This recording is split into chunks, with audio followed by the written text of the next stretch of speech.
Terima kasih saudara, Anda masih bersama kami di Kompas Siang. Tim SAR gabungan kembali menemukan 2 korban longsor tambang emas di Kabupaten Bone Bolango, Gorontalo.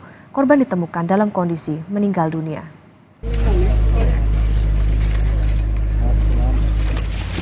Hari ini, tim SAR gabungan kembali melanjutkan pencarian korban. Kemarin, tim SAR kembali menemukan 2 jasad korban di area pertambangan Desa Tola Bolo. 2 jenazah korban ditemukan pada pencarian hari keempat, namun karena sulitnya akses, jenazah baru berhasil dievakuasi Jumat pagi menggunakan helikopter. Kini, total jumlah korban meninggal dunia berjumlah 25 orang, korban selamat 267 orang, dan dalam pencarian 22 orang.